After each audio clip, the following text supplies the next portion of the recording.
Жамаат намазда улап кеткен жамаатка машина өтө тургандай аралык болсо эле намаз уюган болбой калат дешет. Кээ бирөө машина өткөндөн кийин жамааттык уюганга эсепке өтпөй калат дейт. Кайсынысы туура? Мечиттин ичинде адам имам башында окуса этегинде уюсаң боло берет. Анткени бардыгынын крышасы бир болуп турат да. Анан жамаат уланып отуруп, онун аркы мисалы үчүн Ахунбаевага жетип калса мисалы үчүн болобу болбойбу? Жамаат боло берет. Жамаат үзүлбөй турса дейт. Жамааттын үзүлбөгөнүн кантип билебиз десе, ошол жамааттын ортосунан машина өтүп кете турган өтүп кете турган аралык калбай турган болсо дейт. Бирок ал жерде түркүк болуп калса, башка болсо көпүрө туруп калып, адам тура турган эмес болуп калса боло берет. Түшүнүктүүбү? Бирок мүмкүнчүлүк болуп туруп, бир арабаны айдаса өтүп кете турган деңгээлде ачык калып калса, жамаат үзүлүп калды деген сөз. Бирок биздин мына крышалардын бардыгы бул зимний, бул летний мечит өкүмүндө. Крышанын баары таш турганда, мына ушул жерде окугандардын бардыгы бие куйган болсо, иншалла өтүш керек болот. Анткени булардын бардыгы үстү бир, сакыфы бир. Илгери мечиттер кандай урматтуу бир тууганым? Үстү дагы жокпочу. Чийип эле. Азыр деле Африкада кээ бир мечиттер бар, камыштан курулган. Ага караганда биз канча каражат кеткен биздин мечиттерибиз. Түшүнүктүүбү? Демек бул мечит биздики, жайкысы, кышкысы. Сыртта окуй турган болуп калса кандай? Эгерде жамаат улашып барган болсо, мени Кытайга чейин бара берсин деген эле сөз. Саждага барганда эки бут биригет деп айттыңыз. Кээ биркилер дагы эки бут сайылып тургандай болуш керек деп айтышат. Ушул жөнүндө айтып кетесиз. Ооба, сайылып тургандай болгондо манжалар кыбыланы карап турат, бирок экөө биригет. Эки бут мындай болуп туруп, манжалар кыбыланы карап турат. Мындай болуп түз болуп сайылгандай эмес, балки манжалар кыбыланы карап туруп, бут ушундай турат. Эгер бутуң ошондой ийилсе, анан биригет. Кээ бирлер талтайган бойдон саждага бара берет, бул адепсиздик. Саждага барганда эки бутуң биригет, урматтуу бир тууганым. Бутту намазда жылдырбаш керек деп катыган бойдон турат. Жылдырбаш керек бутту дегени намазда бутту көтөрүп албаш керек, бут жерде туруш керек деген сөз. Аны намазда басып кетпе деген сөз.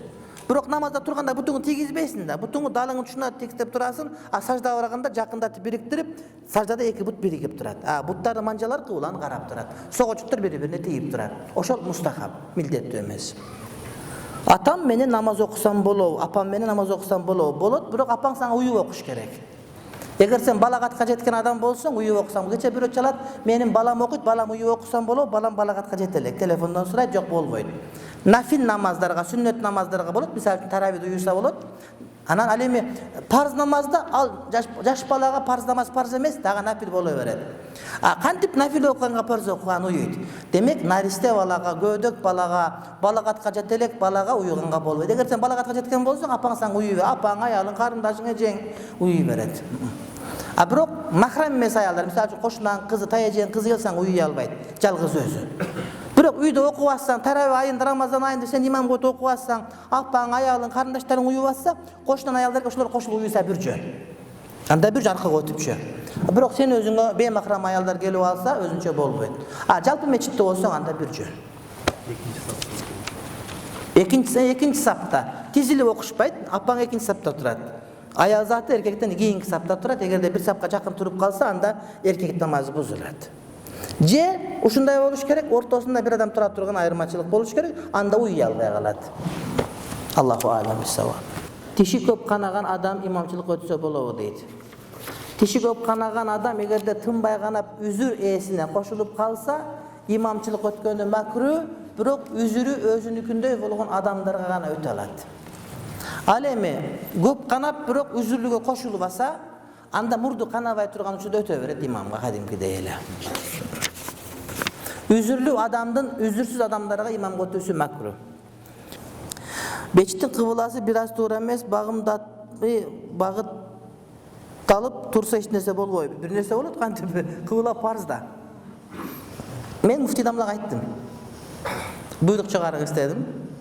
Эмне деп бардык мечиттер компьютерлер менен бар кыбласы тактап туруп, ошого карап скотч менен чактап бергиле кыбласын.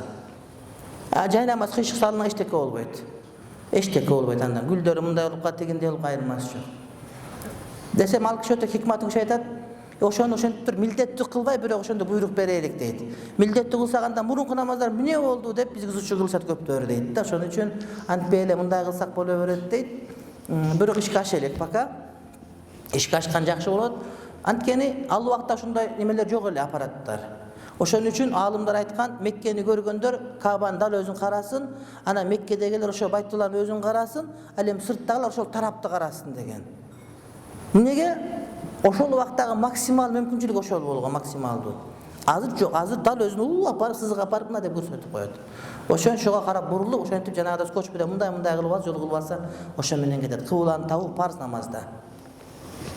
Ажылык убагында Арафатта 5 жана асыр намазын жам кылбай бөлөк-бөлөк окулат деп сабакты өткөнбүз. Намира мечитине имам куйбай калсак 5 жана асыр намаздарын толук окулабы же касыр кылып окуш керекпи? Ал касыр толук башка маселе. Арафатта сөзсүз түрдө касыр болот. Анткени Меккеден чыгып кетет, ошондон жерде касыр болуп, ар нерсе өз убагында окулат, намирага жетпей калсаңыз. Анан ар ким жерде молдо көп болуп кетет, ага маани бербеңиз. 5-имди өз убагында окуйсуз, асырды өз убагында окуйсуз, сүннөттөрүн толук окуйсуз, парздарын касыр кылып окуйсуз. Анткени Арафатта по-любому сиз эме болосуз, мусафир болосуз баары бир.